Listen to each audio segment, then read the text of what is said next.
الله الذي خلق السماوات والأرض والصلاة والسلام على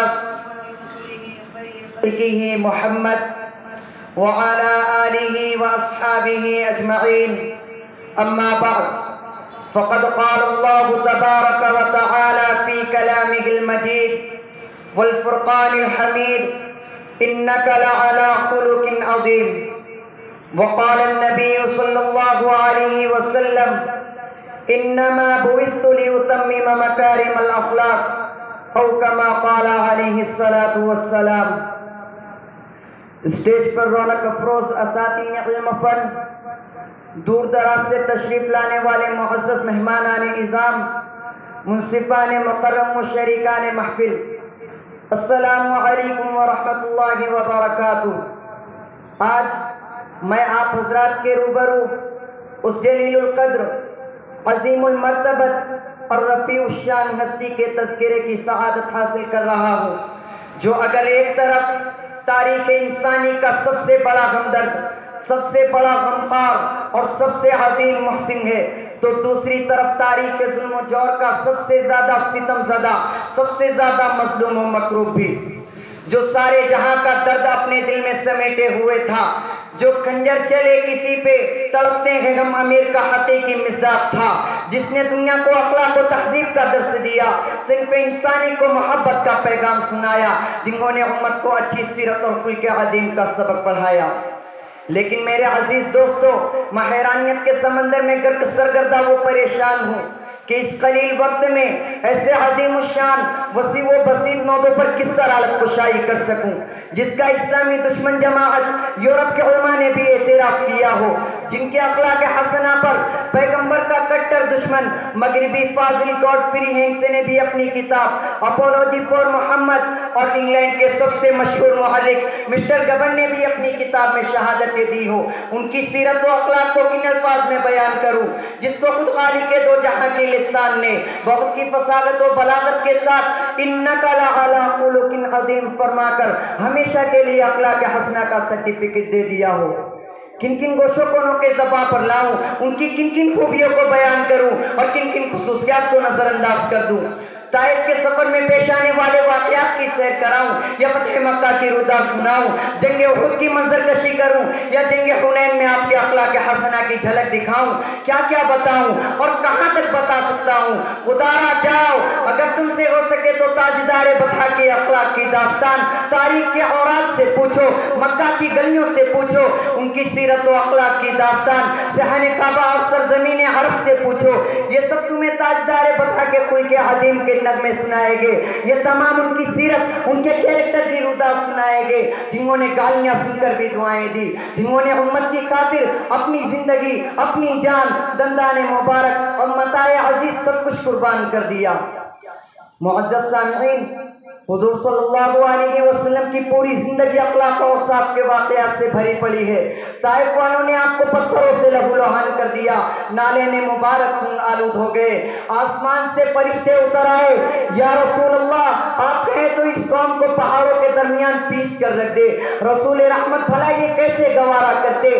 فرمایا نہیں نہیں، یہ نہیں تو ان کے آنے والی نسل شاید ایمان والی بن جائے گی.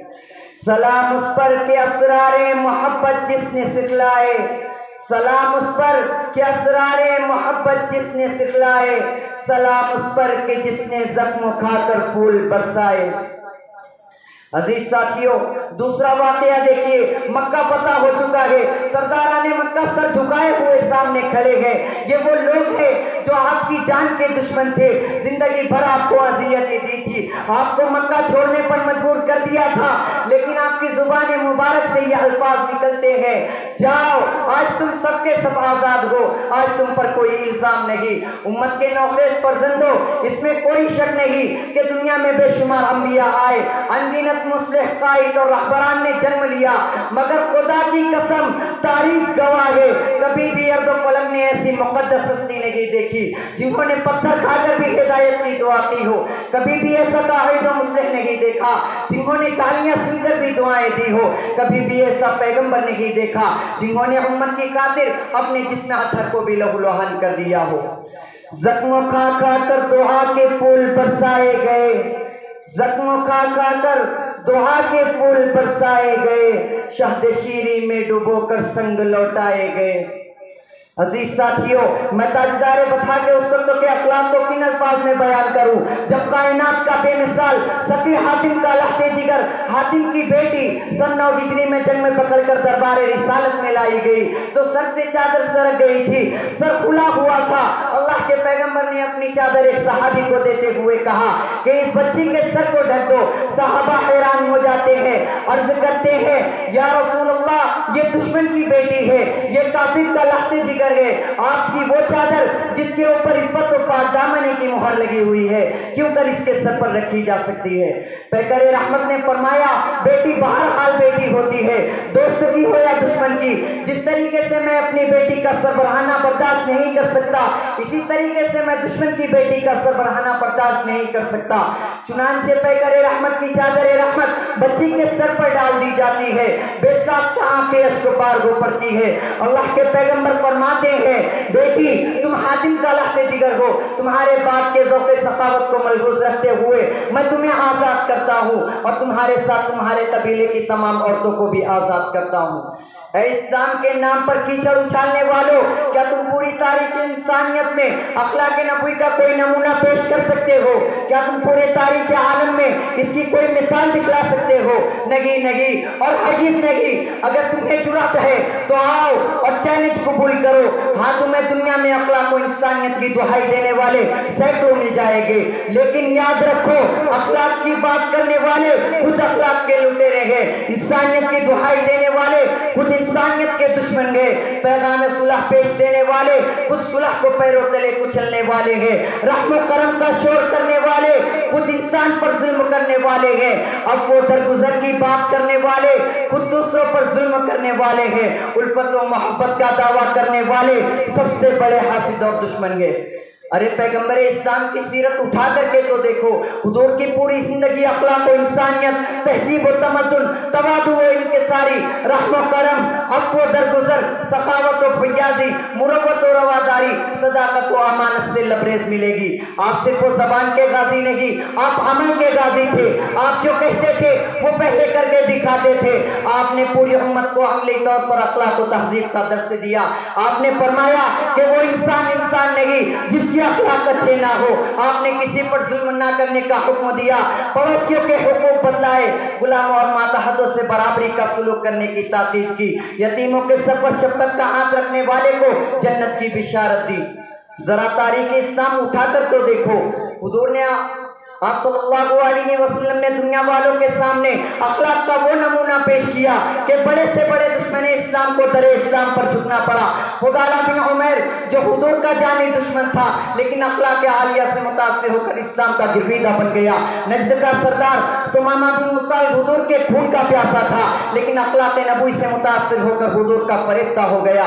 نجران کا راہب اسلام سے متنفر تھا لیکن آپ کے بے مثال کیریکٹر کو دیکھ کر اسلام کا داعی بن گیا۔ اس طرح کے ایک دو نہیں بلکہ سینکڑوں ایسے واقعات ہیں کہ سرکار کائنات کی بے مثال سیرت اور بے مثال کیریکٹر کو دیکھ کر اسلام کے کٹر دشمنوں نے بھی اپنی پیشانی کو اسلام کی دہلیز پر رکھ دیا اور دل و جان سے اسلام کے داعی بن گئے۔ یہ سب کیوں ہو رہا ہے؟ اس لیے کہ خود خالق کے دو جہاں نے فرمایا اِنَّكَ لَعَلَىٰ خُلُقٍ عَظِيمٍ کہ اے نبی ہم نے تو آپ کو اخلاق عظیم کے ساتھ پیدا کیا ہے۔ اور خود نبی پاک صلی اللہ علیہ وسلم نے فرمایا اِنَّمَا بُعِثْتُ لِأُتَمِّمَ مَكَارِمَ الْأَخْلَاقِ کہ میری بعثت ہی اسی لیے عمل میں آئی تاکہ میں مکارم اخلاق کی تکمیل کر دوں۔ حضرات آج امت مسلمہ مختلف قسموں کے حالات سے دوچار گئے، طرح طرح کے مظالم ان پر ڈھائے جا رہے ہیں، مگر ہم نے حالات کے ناموافق ہونے کی وجہ معلوم کرنے کی کوشش نہیں کی۔ ہم نے کبھی غور نہیں کیا کہ ہمارے بے گناہ نوجوانوں کو جھوٹے مقدمات میں کیوں پھنسایا جاتا ہے، انہیں جیلوں میں کیوں ٹھوسا جاتا ہے، لوگ ہماری جان کے دشمن کیوں ہے، دنیا ہمیں مٹانے پر کیوں تلی ہوئی ہے۔ دراصل ہم نے نبی کریم صلی اللہ علیہ وسلم کی میراث کو چھوڑ دیا، اخلاق نبوی کو پس پشت ڈال دیا، آپ کے بتائے ہوئے راستے سے بھٹک گئے۔ اگر ہمیں اپنی کھوئی ہوئی عزت دوبارہ حاصل کرنی ہے تو ہمیں اپنے آپ کو اخلاق نبوی سے آراستہ و پیراستہ کرنا ہوگا۔ وقت اپنی تنگدامنی کا شکوہ کر رہا ہے، ورنہ یہ حقیقت ہے کہ آپ صلی اللہ علیہ وسلم کی تمام خوبیوں کا احاطہ آج تک کوئی نہ کر سکا۔ زندگیاں بیت گئی اور قلم ٹوٹ گئے، تیرے اوصاف کا ایک باب بھی پورا نہ ہوا۔ وآخر دعوانا ان الحمد للہ رب العالمین۔